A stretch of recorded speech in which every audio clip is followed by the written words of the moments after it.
Welcome, everyone. I'm Julian Zelizer, and thank you for joining us.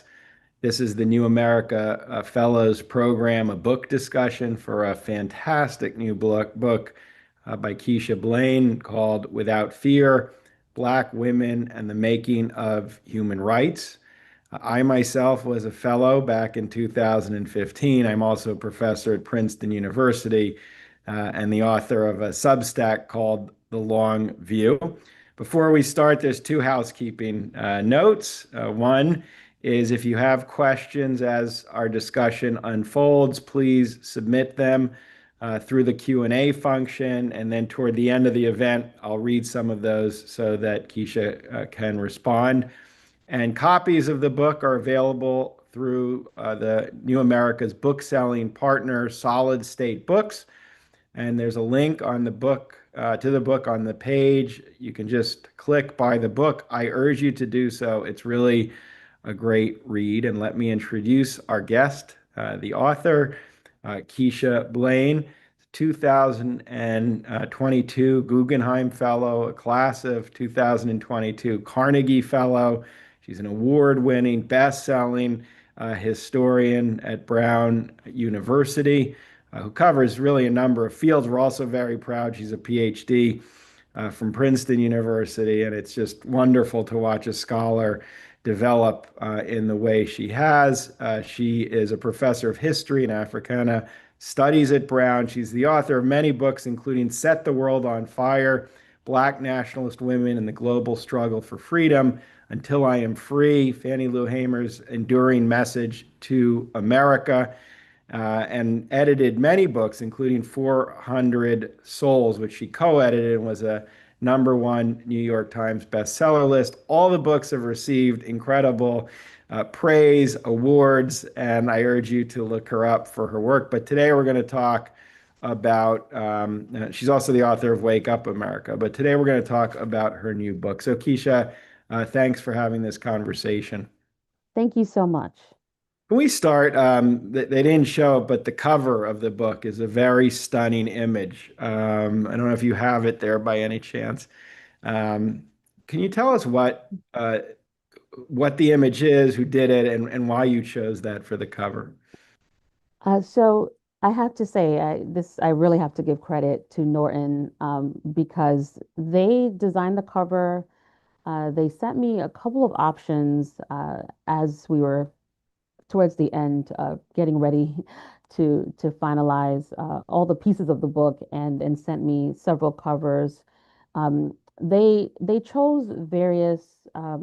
Initially, there were about three options, but they were all artwork from Elizabeth um, Catlett, who I think most people will know, a very talented artist. And I had never actually seen this particular image before receiving various options for the cover. And as soon as I saw it, I just knew that it would work. And there were a couple of things that I thought was striking about it. I love the colors, particularly because immediately it somewhat signals the American flag, and you see the red, white, and blue. And even though the book is about human rights, and so I'm thinking broadly beyond U.S. borders, I thought it would be important for people to see that because I am focused on Black women who are living in the United States, many of them born in the United States, but not all. I certainly grapple with the lives and experiences of Black women who end up relocating to the United States from various parts of the globe. So I think the cover, to give credit to Norton, was their idea, but truly remarkable, and I'm thrilled that it all came together. The title is also their idea. I'll throw that in there too, because I struggled to figure out what to call the book, and we went back and forth, the marketing team to figure out what would actually work well, and settled on Without Fear, which comes from Mary McLeod Bethune, as I talk about in the introduction.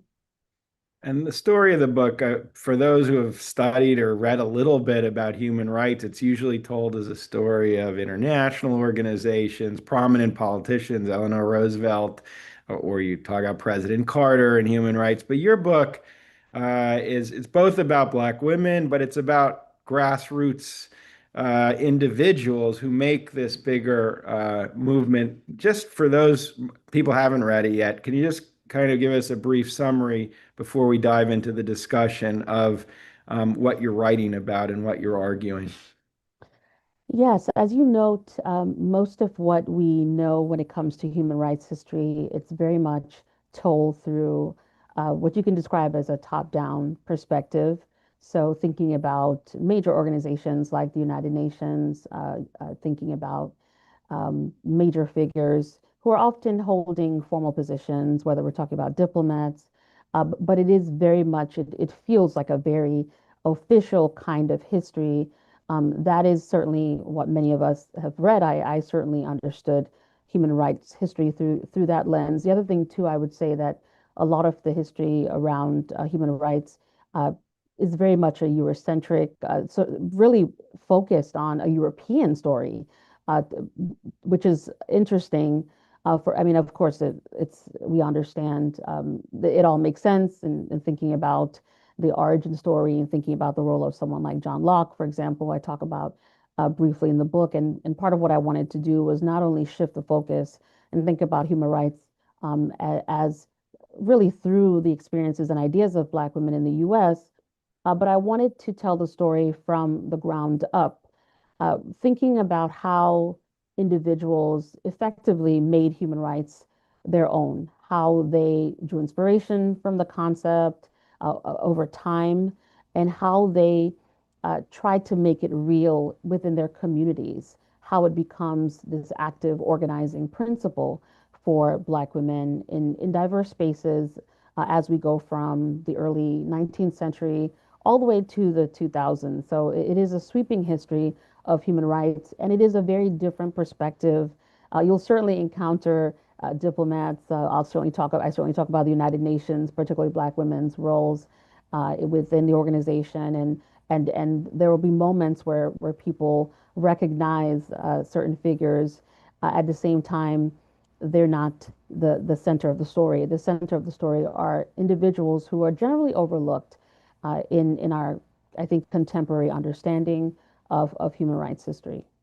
And one of the really powerful parts of the book is how these activists see what we think of as domestic problems and issues and can imagine their significance on a global stage. And you have a lot about lynching and the fight against lynching and for legislation against lynching, which was really such a huge, devastating part of the Jim Crow South. Can you talk a little bit about how the fight against lynching here kind of leads persons to imagine something much broader? Yeah, so I start the first chapter with Ida B. Wells and particularly her efforts to bring attention to the horrors of lynching. We certainly know Ida B. Wells as the fierce anti-lynching crusader. We talk a lot about her in the U.S. context, and I start with this familiar individual, with this familiar historical figure, but talk about her in different ways. And part of what happens is she's certainly uh, coordinating on the ground. She's bringing attention to the pattern of racist violence that's taking place throughout the South.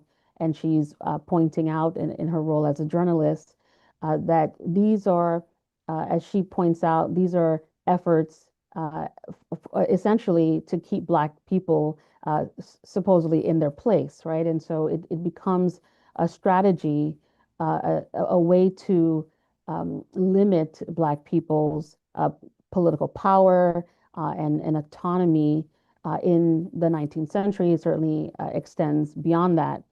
And so I start off with the scene of her calling attention to lynching, her attempting to meet with President McKinley, and then how I focus in on what she says to him and the way that she writes about lynching.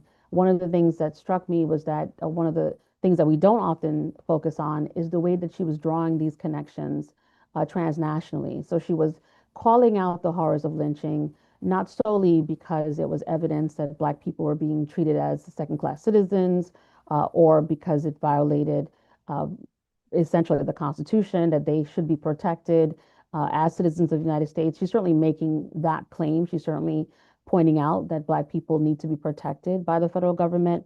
But in fact, she is saying that lynching, that the act of lynching is in fact a human rights abuse. And she doesn't use those exact terms, but she is making that argument, and she's doing so in the late 19th century.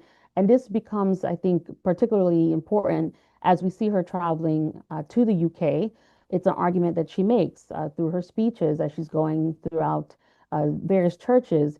She's shaming the United States and saying, look how they're treating Black people. And it's not just that they are treating them in this terrible way and they're not treating them as citizens, but look how they're treating humans, right? Look how humans are allowed to be treated. And in fact, this should not happen because people should be protected. We certainly should acknowledge their rights on the basis of their humanity. And it's just plain and simple. And she's making that case. So I talk about her and then I draw a connection between what she's saying in the late 19th century to what Mariah Stewart is saying in the 1830s. So I start, I pull back a bit in order to show that this is very much, I think, part and parcel of a larger uh, political vision, if you will, of Black women who are thinking transnationally. They have this global racial consciousness. They are aware that they are fighting for citizenship on U.S. soil, but they're also aware that they are citizens of the world. And quite frankly, it's not just a fight about citizenship rights or about the American government acknowledging those rights, but it is a larger claim that uh, as humans, they should be treated with dignity and respect, and that includes being able to live life without the constant fear of violence. And so it is very much a powerful story. And Ida B. Wells and Mariah Stewart and so many others who I weave into that first chapter help us see these earlier years and how they are fundamental to shaping what follows. And there's also incidents that command media attention, like the Scottsboro boys, that then become that they're already attracting more attention than some of the other incidents, and these become platforms in some ways for those involved to make the arguments. Can you talk about that a little bit and maybe that story and Mhm. how that worked? Yeah, so certainly the Scottsboro case, I think, is very familiar. A lot of people are aware of this case, and they're aware about, they're certainly aware of the work of someone like Ada Wright, who travels transnationally, who certainly bring attention to the case. She's one of the mothers of the young boys. What's interesting, though, in the book is that I not only talk about Ada Wright in the context of Scottsboro, but I also talk about someone by the name of Pearl Sherrod, who's not as well known. And this is a working class, working poor Black woman from Detroit, who I highlight in the book, someone I've been very interested in for a long time. And I highlight her story. One of the things that she does is she writes about the Scottsboro case.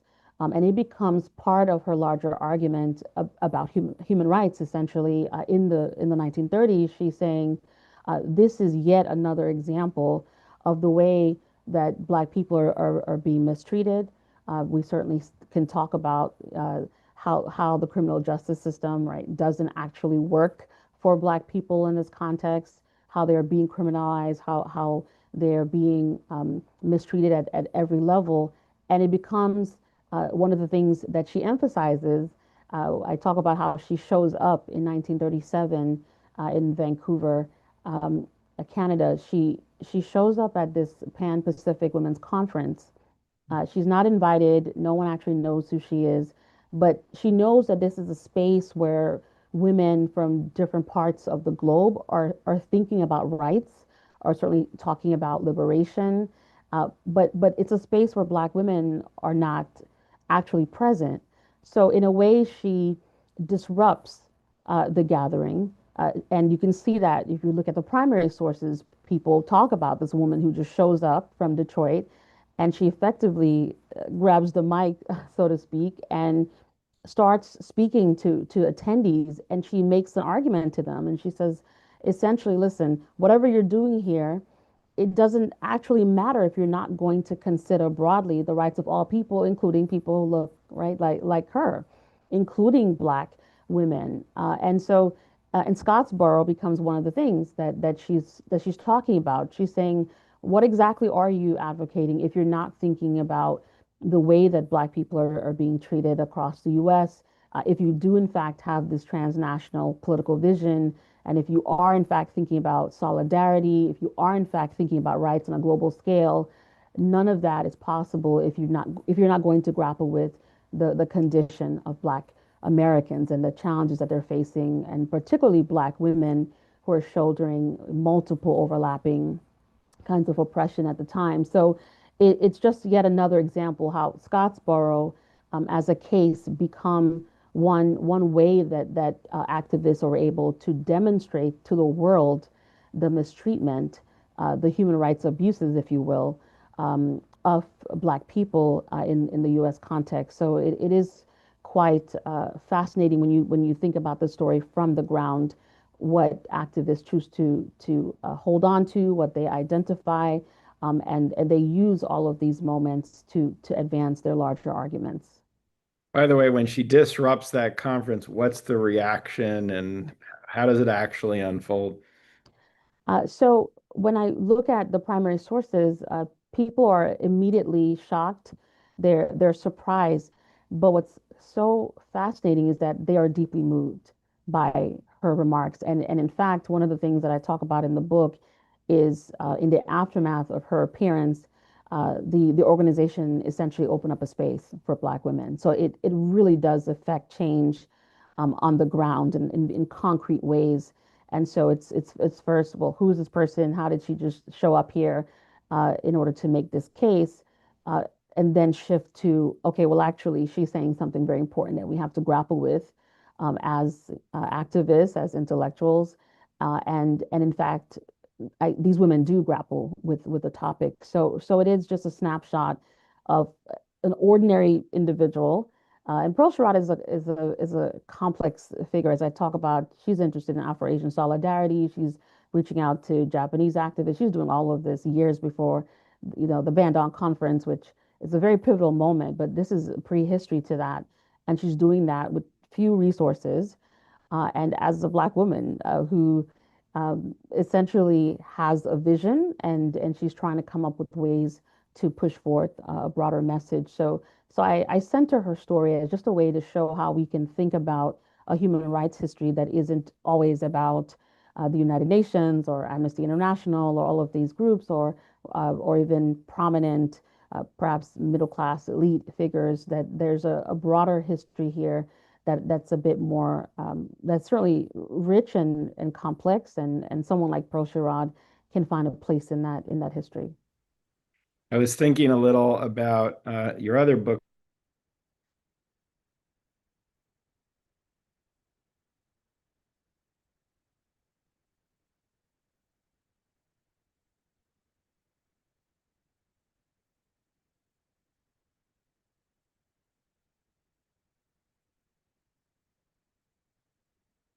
I think we lost Julian, but while he's coming back, I think he was asking me a question about my earlier book. I imagine he might have been asking about Set the World on Fire, and so I'll just talk about perhaps the connections between the two books. Uh, I started doing research on Pearl Sherrod while I was writing my first book, now more than 10 years ago, Set the World on Fire, and that book focuses primarily on Black nationalist women, women who have a particular political perspective. These are individuals who are thinking broadly about how to establish an autonomous Black nation state. They're at a moment where they're dealing with the Great Depression, for example, that's both devastating the U.S. context, but quite frankly devastating on a global scale. And these women are trying to devise strategies to respond to the political moment. And for them, it is about political separation. It is about separatism, essentially. It is about leaving the context of the United States to build something of their own.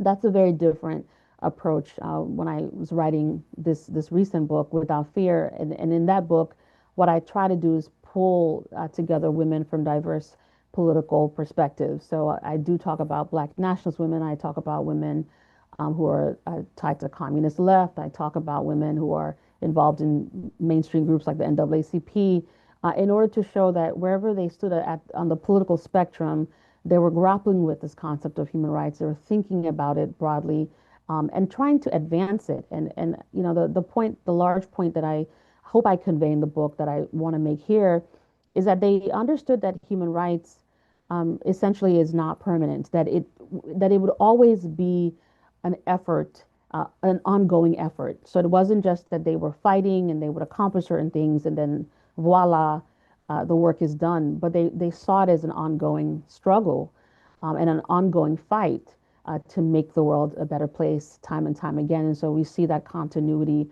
across generations. How do they, how does their understanding of what's possible change as foreign policy changes? Meaning you're writing about a period where the US government becomes bigger, involvement in international groups become bigger. You have a human rights organizations form. Does that change the kind of arguments they're making as you move through time? Absolutely. I think one of the things that's so noticeable is when you're looking at the earlier chapters, many of these women are trying to push for human rights, and they're doing so in a wide range of spaces that are not necessarily human rights organizations, for example. So you see even like Black women's clubs being a critical space. I talk about the Women's Era, a very important newspaper for the 19th century. That Black women are actually engaging this topic of human rights, and that's just an aspect of the history that we don't tend to focus on as those of us who write Black women's history. And so it was really wonderful to just spotlight the transnational themes, the global racial consciousness of these women that come to the surface looking at their writings in that context.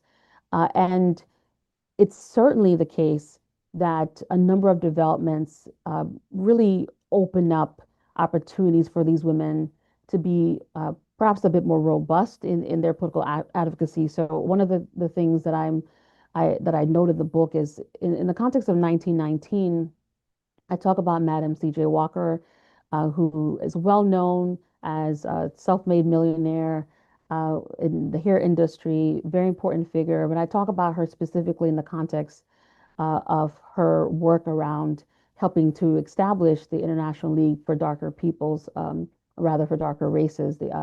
And oh, I'm sorry, it's the ILDP, so it is Darker Peoples. And in 1919, the organization, they're very interested in what's about to take place at the Paris Peace Conference. So they want to make sure to push forth a racial equality clause. They're trying to essentially send the message that, okay, if we're thinking about these ideas about liberation, these ideas about rights, let's make sure that we don't ignore colonialism, right? That we don't ignore racism, that we're grappling with these deep concerns that are clearly affecting Black people, not solely in the U.S. context, but globally. And so they strategize to connect with Japanese delegates who are going to be attending this gathering. So they're not able to attend as members of the ILDP, but they're able to form an alliance with Japanese officials who will go and essentially speak on their behalf as proxy, if you will. That's an interesting kind of strategy, but it makes sense for 1919. By the time we get to 1945, for example, we see someone like Mary McLeod Bethune, who actually is in the room. She's in the room in the sense that she's playing a role in helping to write the charter for the United Nations. So it's not, and granted, it doesn't mean that she has full access. There's a lot happening behind the scenes. She's there. She's there with Walter White, with W. Du Bois, very important figures for the time, important Black intellectuals. Everyone's not necessarily listening to them, but they're making a case. And in similar ways, they're trying to call attention to the importance of discussing colonialism, which was not always a topic of interest for others. but they were pushing this point, and they were trying to shape the language in a way that um, it would very much be attentive to the needs and concerns of people of African descent as well as other marginalized groups. So just within a couple of years, we see the difference of a Black woman who plays a role, but does so through the creation of a group that's meeting in her living room, compared to then someone who does in fact end up playing a pivotal role, at least in the conversations around the Charter for the United Nations. And then fast forward, you have someone like Margaret Cartwright, who then by the 1950s and 1960s she is actually attending sessions for the United Nations. She's taking notes. She's reporting back. She's writing about what's taking place. And so we see the movement, certainly. So as international developments, I think, are shaping these history, Black women essentially tap into these new avenues, these new spaces to assert their demands. So you definitely do see the momentum building as we're moving to the more contemporary moment. And to us, one aside, an announcement. Please do send in questions to the Q&A. Soon we'll break, and we can Keisha can take any questions. I'll just watch that you might have. So please take advantage of the ability to have a conversation with her. And then the other, to move away from the substance, part of what is great about the book is you cover so much time and people. And I'm just curious, as an author, how did you go about that challenge? It's easier to read than to do, and you do it very smoothly. It's not an overwhelming book, which is great. So, how did you think of covering such an expansive amount of time in such a digestible fashion? So as you point out, it was very difficult, and in fact, I was even recently reflecting on how I collected so much material that I ended up not being able to use in the book, especially because of that point. I didn't want it to be overwhelming. And at some point, I thought, okay, I can't actually fit in another key figure. And then, quite honestly, at a practical level, I had to be mindful of the word count.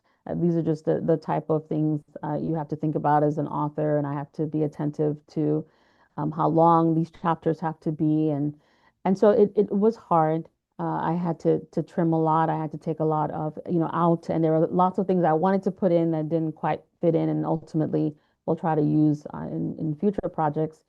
But one of the things that tried to do, I tried to bring continuity by thinking about the threads that moved from one moment in time to another. And sometimes that was very clear.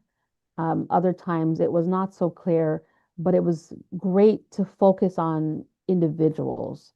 I love really the genre of biography. I've written a biography, love it because when you're able to narrow the focus a bit and talk about one person's story, you're able to also talk about their networks. And sometimes that becomes the perfect way to move the narrative along. And you see relationships that are building. Some of the connections were surprising for me, but so valuable. So, as one example, I was writing a chapter on Aretha McKinley. I initially didn't plan to write a chapter on her. I thought I would just write a section about her in an earlier chapter, but I just thought, okay, I need to tell more about this woman's story. She's a lobbyist in DC.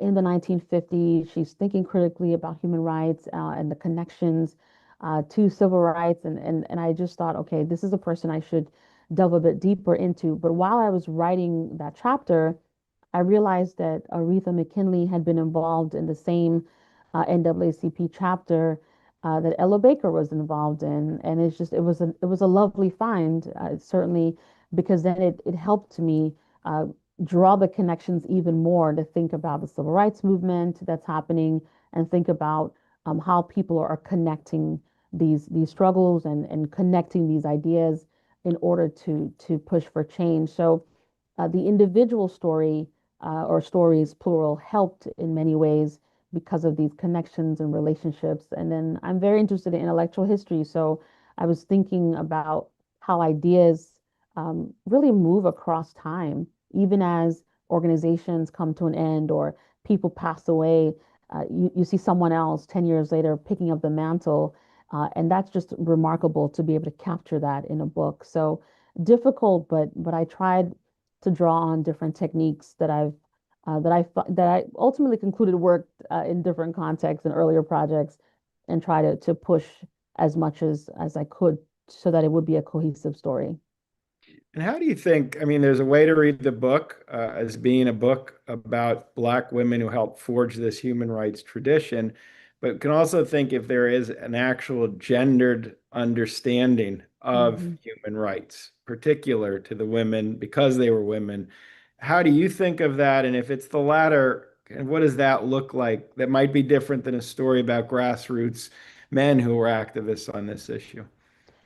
Well, so this is interesting because it makes me think about a short review that I read about the book. I won't mention the outlet, but it was really interesting. It was just about a paragraph summary of the book, and there was an interesting critique in there in which I was accused of kind of deviating from my focus on women by discussing so many men, and I chuckled and I thought, okay, fine, right? That's someone's interpretation.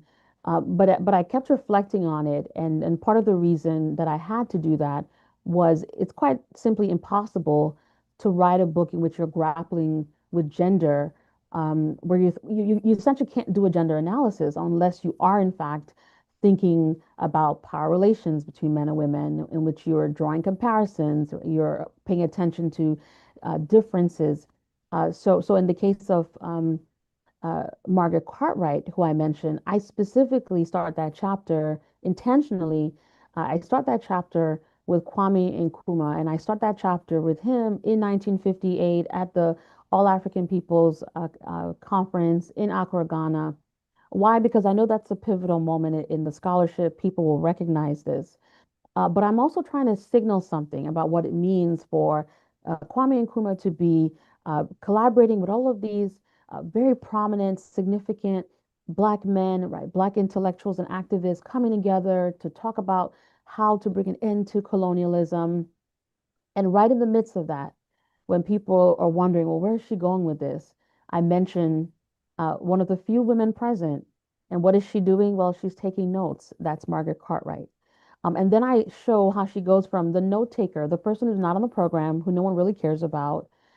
She doesn't have an official role. She doesn't speak. She might as well have been a footnote. But yet, she's there, she's listening, she's in dialogue, she's taking notes, then she goes back, and then she writes a series of columns in which she's contextualizing for an American audience what it means, right? What this gathering means, why African Americans who are talking about and thinking about civil rights need to pay attention to the dialogues that are taking place in Accra, Ghana. I mean, it's extraordinary. And that circulates to thousands of people. And it was my way of saying, here you have this formal history, this mainstream approach, the way we generally talk about it, and we don't pay attention to the note taker, but that note taker ends up playing such a key role. And I really follow her through the chapter to show how she goes from the note taker to then the person who's introducing Kwame Nkrumah, connecting him to Reverend Martin Luther King Jr. Just a fascinating story. And it shows really the gender dynamics of this history, that it's, we certainly pay attention to the ones who are most visible.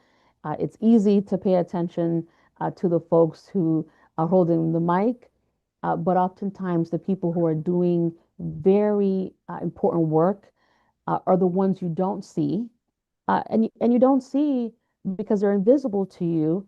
And oftentimes for women, it's just that simple. They're in the room, but no one's paying attention to their presence in the room by virtue of the fact that they are women. Uh, but as I show, Margaret Cartwright is more than a footnote in this history. So it was important for me to then talk about men, what men are doing, how men are able to move in the world, and how it's so different than the way that Black women have to move in the world. Before I get to the first question that came, I wanted to ask you one more question connected to this. So I asked you earlier about how did changes in international policy and institutions impact their understanding. in the course of your book, you have both women's suffrage, starting in terms of citizenship in 1920, and then the Voting Rights Act of Mhm. 1965, which is a kind of obviously huge advance Right. in democratic citizenship. So, how do those domestic developments impact these women in terms of their understanding of the struggle or tactics or whatever? How do they fit into the story? So, one of the things that becomes so clear, and it's in the latter chapters of the book, uh, as you point out, it takes such a long time. I talk about Mariah Stewart in the 1830s and then move all the way to the 2000s. And initially it becomes clear that these women are aware that they are effectively shut out of these formal processes. They're not able to cast a ballot, at least not far and wide across the United States until the passage of the Voting Rights Act. And with the passage of the Voting Rights Act, it opens up a space. Doesn't mean that the challenges end entirely, but certainly opens up a critical space for them to advocate for human rights, and now to be able to include the vote as one avenue in which to push for policies on a national level that's attentive to the global dynamics. You see that through the work of Aretha McKinley in DC. And you also see that too, I think, in that last chapter, which is an interesting chapter in which I grapple with Black women who are organizing and uh, thinking about state-sanctioned violence and drawing the connection to the human rights struggle on a global scale. And one of the things that they talk about is being mindful of how you vote, right? Being mindful of those who you put in office, thinking critically about voting as one important way to ensure that you not only secure but maintain and protect human rights for all people, and particularly for Black people living in the U.S. So I think that the developments over time certainly bolster these women's work. I'm always struck by the strategies that people employ to advance politics, formal, certainly important, but informal. And with the passage of the Voting Rights Act in particular, I think you're able to see how these women really do take advantage of that to assert their demands. Let me read the first question. I have more, but I'd like to get from the watchers and the audience. The first question is: the project includes extensive use of primary sources, many of which have not appeared in the scholarship. How did your project itself evolve as you found new materials from the archives? It evolved in so many ways. I will say too that even though I had so much in terms of the traditional sources, the archival material, the historical newspapers, I knew that I needed more to add a bit of texture to the narrative. So one of the things that may not be as clear in the book, but certainly for those who are paying attention to the footnotes, is that I utilize some oral histories, and particularly in writing that last chapter, in which I talk about Kadi Diallo, Amadou Diallo's mother, and her advocacy. I had gathered a lot of information in newspapers and archival material about her, but I knew that it was important to have a conversation with her. I also spoke to journalists who had written about what was taking place in the 1990s or in the 1980s. Those who were present, who were willing to talk to me, spoke to them so that I could really tell the story beyond just what I can find in the more formal um, spaces. But certainly the narrative shifted because, quite frankly, I had to follow the sources, and I could not ignore anything that these women took seriously. So that meant, for example, as I was writing the chapter on the 1970s, 1980s, I ended up writing a bit about uh, the Joanne Little case. It was not my plan to do so, but it kept coming up. It kept coming up in the sources as a way for these women to talk about human rights abuses. They will point out the Joanne Little case as an example of the injustices of the right of the criminal justice system, and draw those connections. It was important for me then to delve into it because it was important for these women, even though I had initially not plan to do so. And similarly, in the earlier period, the Rosalie Ingram case just kept coming up. People were talking about human rights and referencing the case. Like, look what happened here. Look how this Black woman, she's being mistreated, even though she tried to protect herself. She tried to defend herself against sexual assault, and yet look how she's being treated. And this is yet another example of the mistreatment in a broader sense, and it has to be thought of on a global scale. So the sources force me to grapple with certain topics at various moments, and I try not to shy away from anything. If these women were focusing on it in their speeches, in their writings, in their communication, then I tried as much as possible to shine the light on it. Of course, you can't cover everything, but I did my best to capture their voice, their voices, their visions, as much as I could in the book. The next question you touched on earlier, but I'm going to ask it and expand on it a bit. It was the question is what made you decide to organize the book around individuals as opposed to organizations and themes? And you talked about earlier how you like biography and you wrote one and what it brought. But maybe you can think of that question. What, as an author, did you knowingly have to kind of lose by not looking at the organizational landscape quite as much? And then not just liking and enjoying the art of biography, but what does putting the individual and individual agency front and center, kind of how does that enhance the story beyond the way Mhm. people experience your findings? So one of the things that I really like about the focus on individuals is that it helps us see in a very real way how one person can affect change.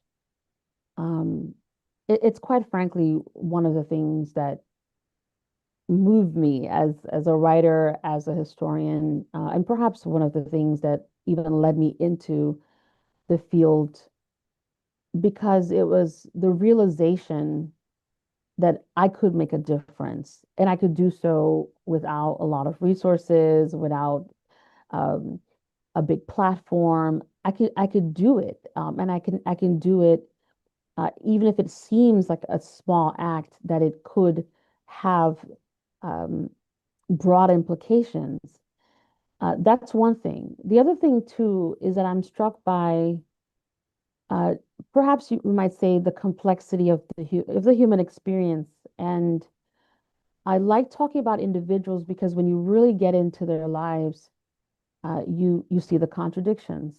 Um, you see the way that people are wrestling with ideas, how people are trying to make sense of the world in which they live, right? How they're trying to apply these ideas, these broad ideas, these concepts in a practical, everyday kind of way, and what that looks like. Sometimes it's effective, and sometimes it's not.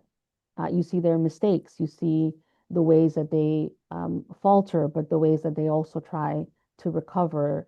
You think about the relationships, and so it just there's a lot of complexity through the individual story.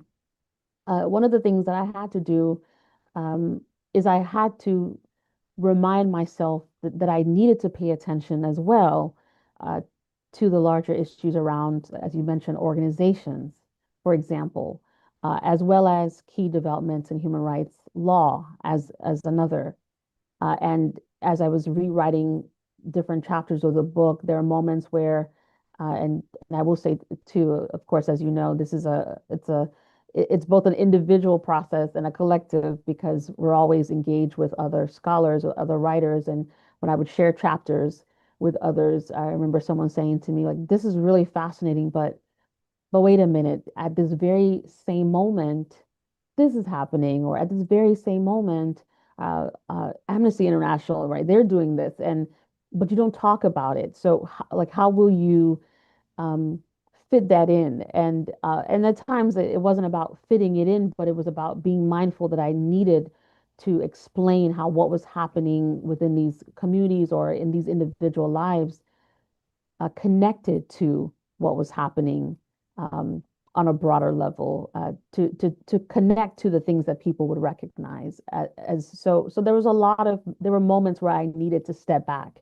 and move beyond the individual or a group of people in a particular space and think about other things.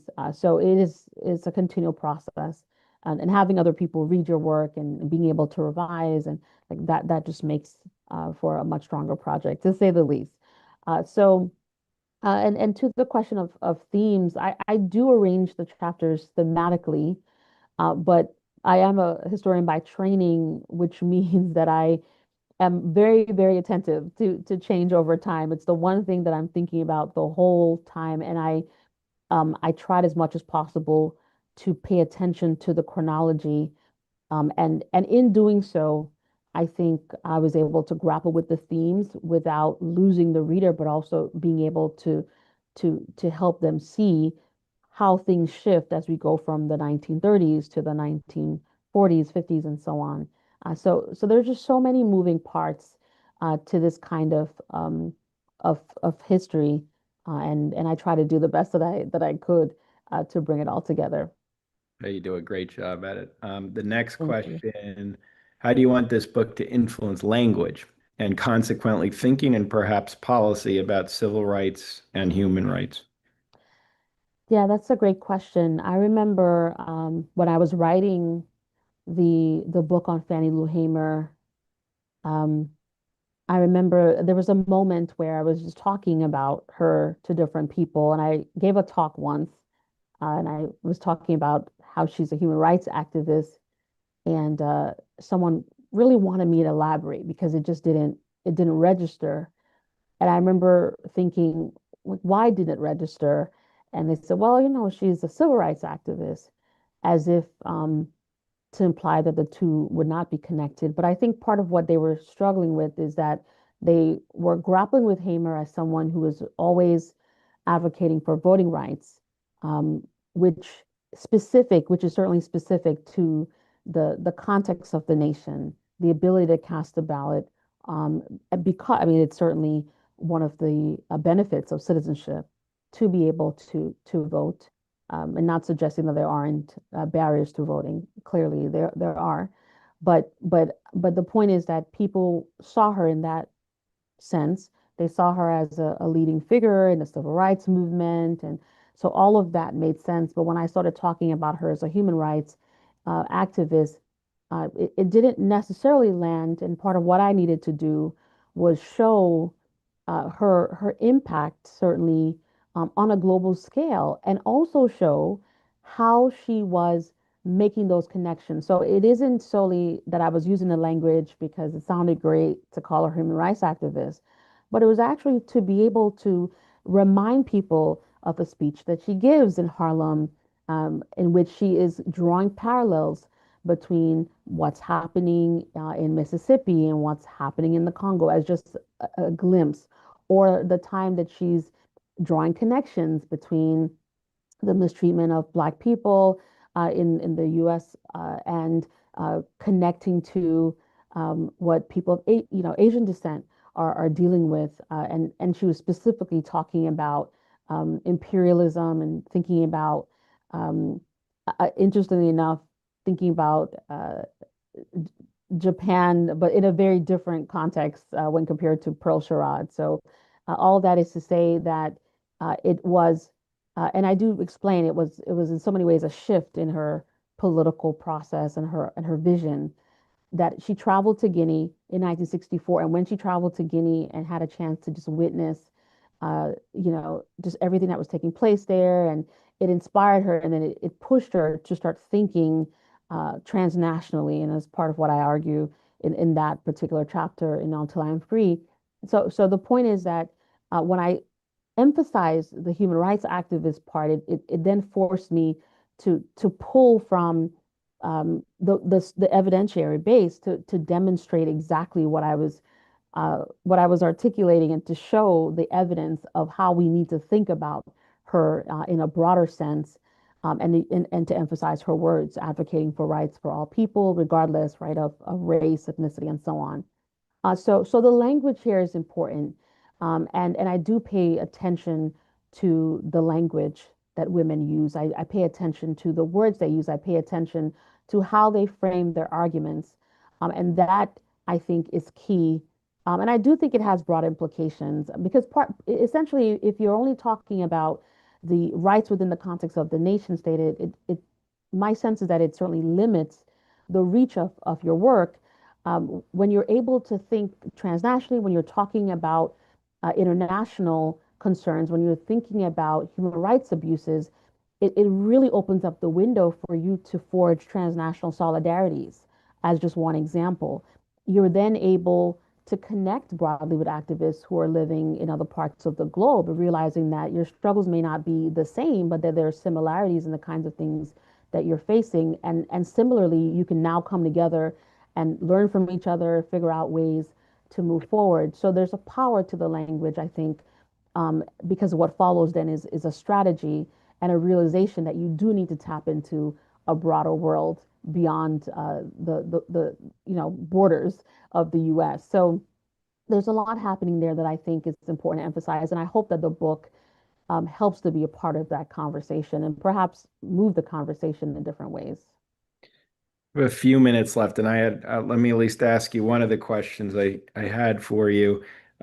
You've become one of the leading scholars on race relations and civil rights, human rights in the United States, and we're having this event at a time when history, I think, is under attack from the administration, and we're seeing it play out from the Smithsonian to universities, and a lot of it revolves around this particular subject that you're writing so much about, and we both have been part of.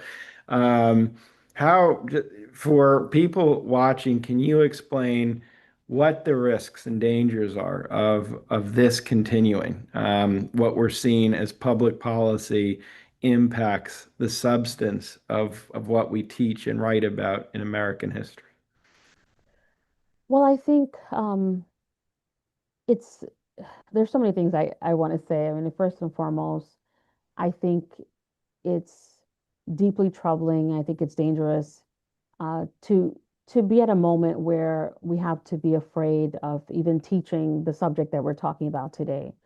I think it's important to move beyond feelings of comfort, which seems to be a lot of the conversation these days, and really to the facts of the truth of what happened. So, what is the history?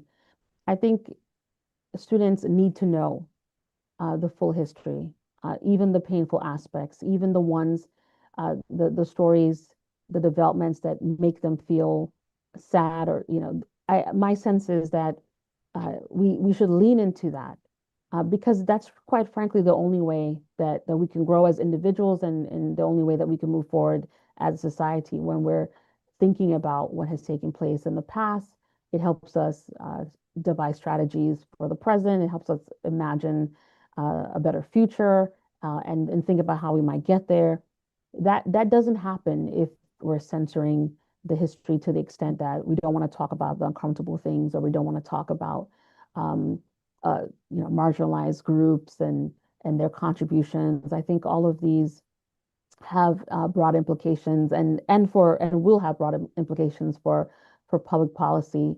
It is deeply troubling, but at the same time, it is reflective of what has already happened in the historical sense, and that's what's I always remind people of, that if you pay attention to uh, really any moment in our nation's history, you see steps to move forward, progress certainly, and then you see efforts to roll back certain gains, and so we're at a moment where we do, I think, so many of us feel like the nation is moving backwards, but in a way that is part and parcel of the process, that it's not always forward momentum. So that doesn't make people feel great, but at the same time, it's important to be aware.